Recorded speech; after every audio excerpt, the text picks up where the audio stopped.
Alright, let's play a game here. I'm going to play a couple of songs for a few seconds, and I want you to see if you know what game they come from. This isn't a call to action. I'm not going to be like, yo, drop that in the comments and I'll tell you if you're right. Just in your head, pick it out. Here, let me open the Windows ME media player real quick and pull up some visualizations for you just to set the mood.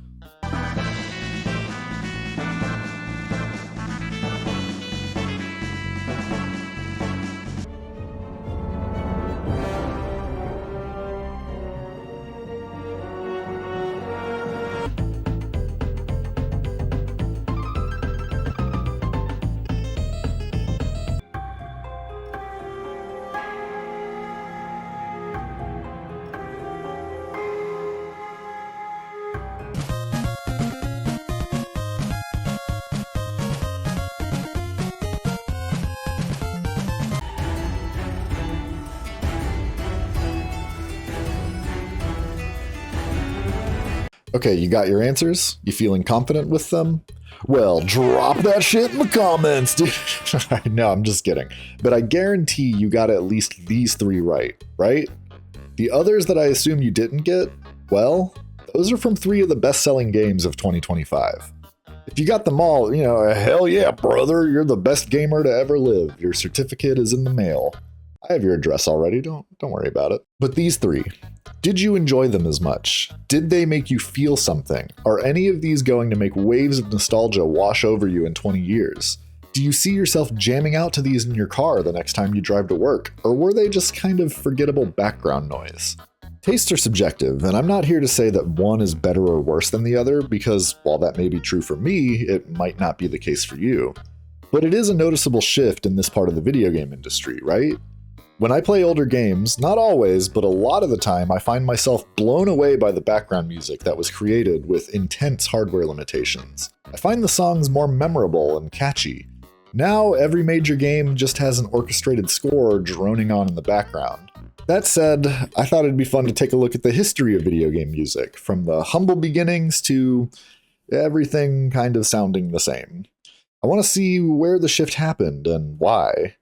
So, you know, hop on, Spider Monkey. I gotta get better at writing transitions, man. As with most old video game history essays, this one starts in an arcade. Oh geez, it's a little smoky in here, huh? Apparently, there is a battle for the title of what was the first game to have music. You try to look up that simple question, you're gonna get a few answers, but there is a good reason for this. It seems like generally the 3 credited as having the title are Gunfight in 1975, Space Invaders in 1978, and Rally X in 1980. The good reason is that these 3 technically do have music, but only kind of. Like, Gunfight has a single little jingle that is based on Chopin? I never know how to pronounce this dude's name, dude. I'm not a classical music guy. I'm gonna go with Chopin. It has a single little jingle that is based on Chopin's funeral march that plays when a character dies. And it gets really annoying really fast. That's not background music though. That only plays when a specific thing happens. Space Invaders has that little 4-note bass line going on when the aliens move around. And it gets faster as the ships move faster and the level goes on. It's technically background music and it is super iconic, but it's more so a sound effect than actual music. These games used a technique where a specific chip on the board would read code and send electrical impulses through the speakers. You know, like a chip that is producing a tune. A chip tune, if you will. That's where the name of the genre comes from. Rally X, on the other hand, has this.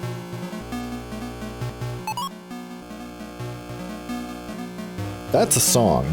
It's a small, simple loop, but that's music playing in the background while you Tokyo drift your ass around. It's a little grating and annoying as well, but hey, that's multiple sound channels simultaneously. I'd call that a song. Rally X was the first to use a digital to analog converter, also known as a DAC, to make true in-game music. Now, if you watch this crazy Australian man talk about going to caches and old nuggets like I do, then you've heard this term before. But what is it? A DAC basically takes digital signals like binary code and converts it into audio that your sound holes can interpret. It's essentially a little chip that allows sound to come out of devices. Whether you are watching this video right now on a computer, phone, game console, or whatever, my beautiful voice is reaching you through a DAC in that device. Like, this is a replacement one for a Donkey Kong board, for example. So with that, arcade games can now have music. It's limited, but it's music. Eventually, boards started coming equipped with more sophisticated sound chips. That's when the real music starts, and when you can start to tell that there are multiple audio channels instead of just Space Invader beep boops going on.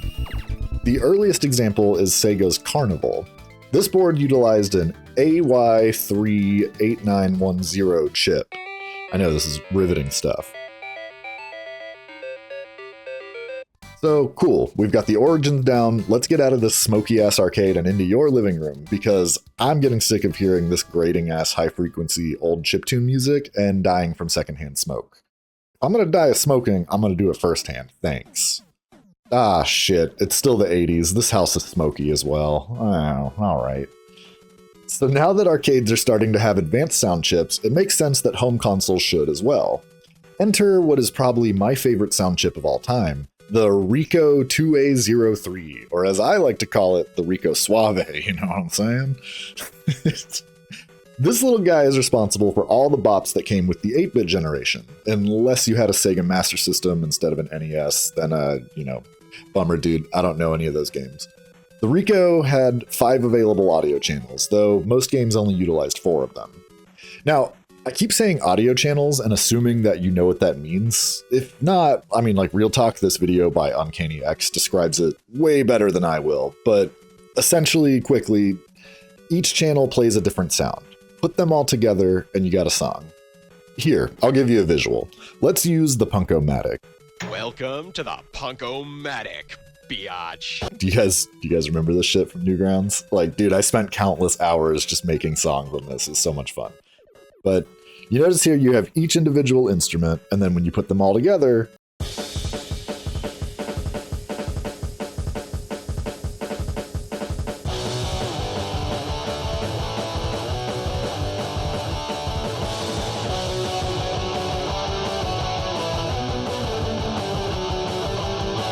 wow, it's a song.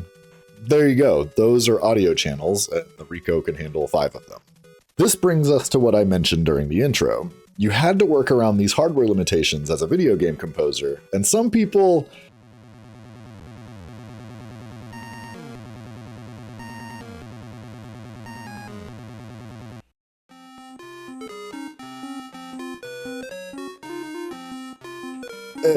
didn't do a great job, but others, holy shit.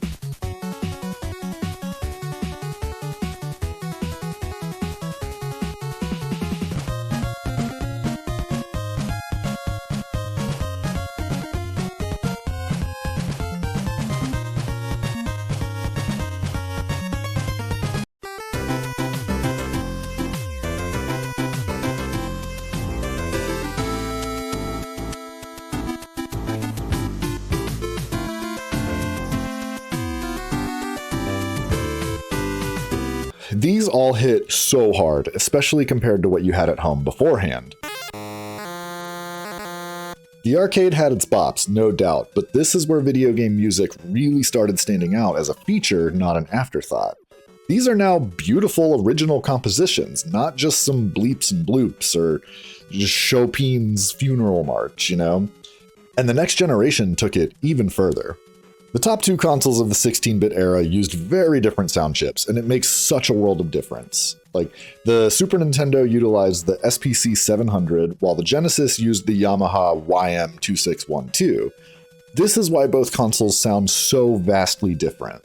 I have a hard time deciding which one I like more, to be honest, but the Yamaha chip in the Genesis definitely has that signature sound to it.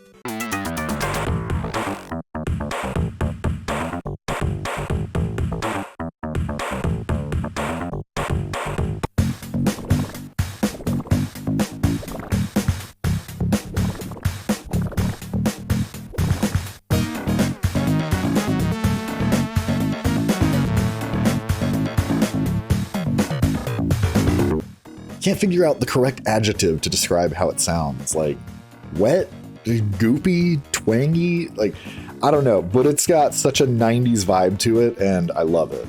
Not that the Super Nintendo didn't give us bangers, though. I would actually go out on a limb and say that the Super Nintendo hands down gave us some of the best video game music of all time. I know, it's a bold and controversial statement, but this chip is responsible for this.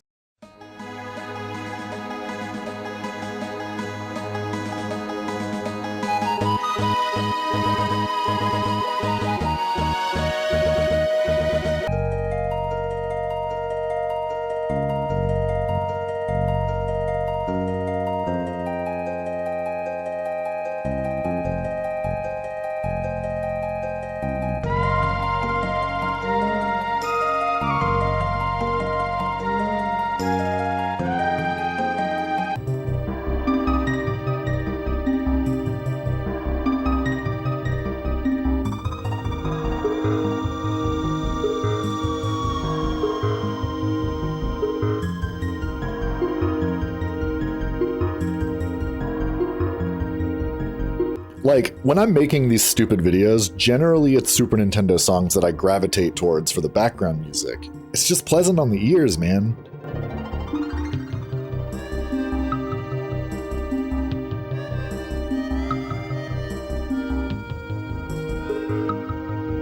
Moving on to the future, we've got the start of the 3D era, and this is where things start to get a little weird. Also, it's really cold in here, so put my jacket on.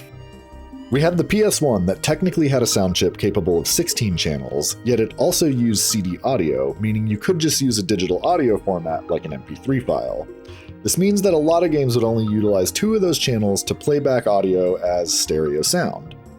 There is still a distinct PS1 sound though, because not all of the devs did that. Some games like Final Fantasy VII were just too big and they needed all of the space they could get on a disc. Or 3 discs in that case, but the audio files back then, compared to the space you had available, were huge, so they opted to use the onboard synth to make their tracks. And boy, do they slap, baby.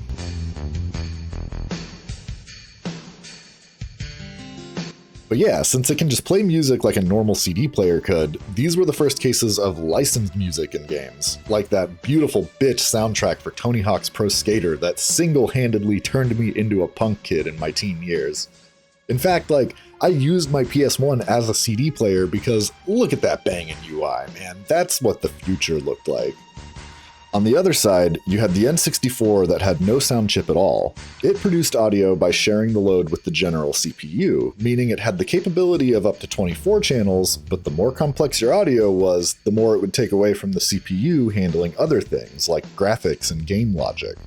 So audio had to be less resource intensive, otherwise your game would run like a modern day EA game trying to phone home like every 5 seconds. Despite these limitations, once again, bangers galore.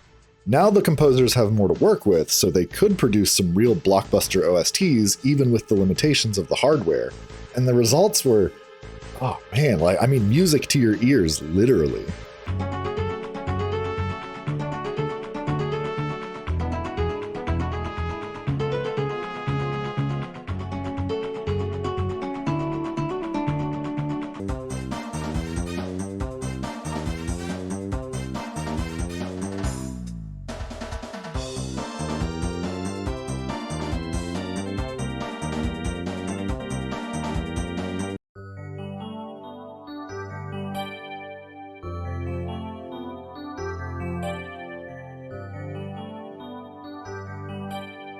It's such a good generation for video game music, man. Like, goddamn.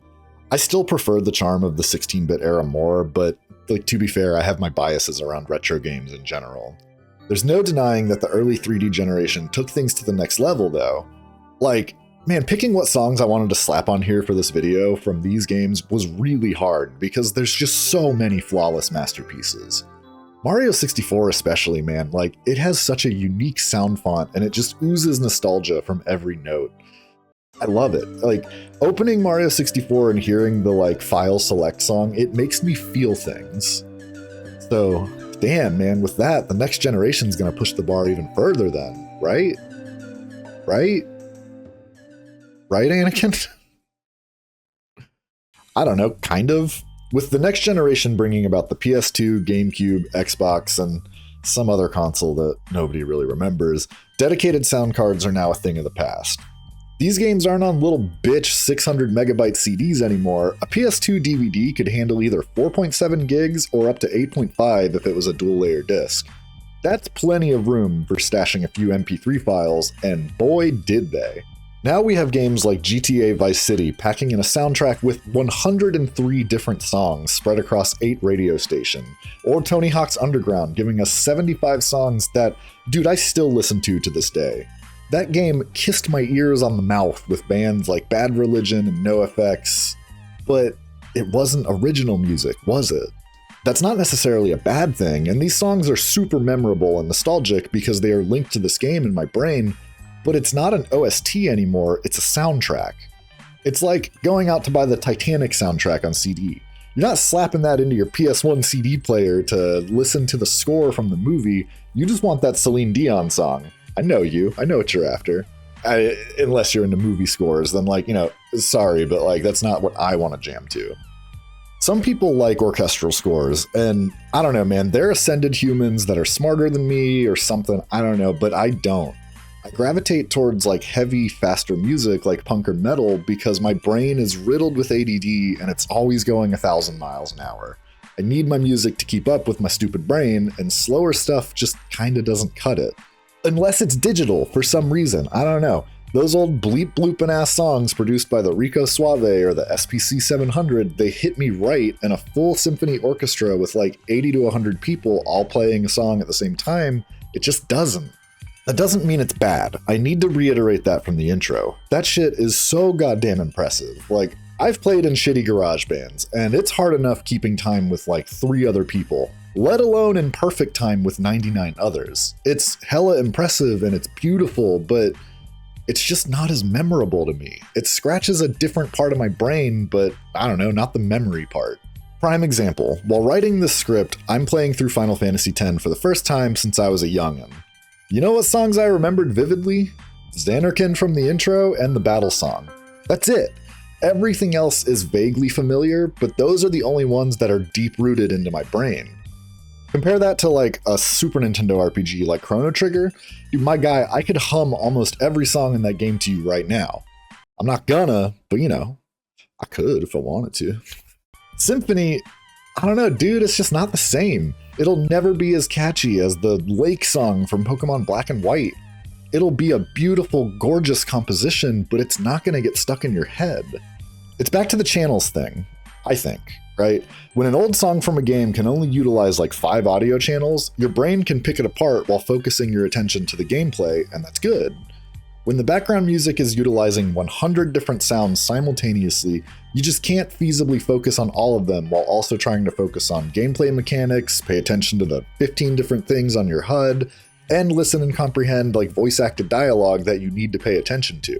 If you can focus on all of those things at the same time, dude, your brain is awesome, but mine can't. So the music falls to the wayside. It's now the least important thing that I need to focus on with all of this other information being thrown at me. And from this generation onward, that's mostly what we get. Orchestrated original scores or licensed soundtracks instead of hardware-limited digital noises. Again, it's not a bad thing, but it means that video game music is no longer as important as it was with games that were more simple. I think that's the whole point to this video. Limitations fuel creativity. Composers had to get creative as hell to make something sound pleasant, utilizing these bleep blooping ass chips. And they did, and the songs are burned into the zeitgeist now. Your grandma knows the song from Super Mario Bros. 1-1. She doesn't know a single song from Assassin's Creed, I guarantee it. It's why indie games have the best soundtracks now. These people are working on passion projects that can and will fail. They aren't working under tight deadlines and trying to please shareholders, they are creating what they want to play, but they have limitations. They don't have the budget to hire an orchestra. They have to figure out how to just make music, And it's good. When I think of the best OSTs in games for the past 10 years, do you know what games come to my mind? Well, Persona 5, probably. But other than that, Undertale, Celeste, Stardew Valley, Minecraft, Balatro, Hollow Knight, Omori, these are the soundtracks that I see sparking nostalgia for me 20 years from now. Not Assassin's Creed, not Monster Hunter, nothing with a huge budget from a AAA studio. It's the little guys. Limitations spark creativity. I guess, I think that's it. I think that's all I've got for this one. I appreciate you sitting through this with me, man. Like, music is a huge part of my life, and video games literally changed the course of what ended up being my taste in music. But anyway, thank you for watching my video as always, and hey, if you have a banging soundtrack, banging, Jesus Christ, what am I, a fucking boomer? Anyways, thank you for watching my video as always, and hey, if you have a banging soundtrack from any generation of like video games, drop that baddie in the comments. I'm always looking for, you know, better, good video game music and like stuff I can use in backgrounds of these videos and stuff. You know, like I need bangers for my drive to work. I'm sick of listening to the same music that I've been listening to for like 20 years every day. I don't know. With that, I'm out. See you guys in the next one.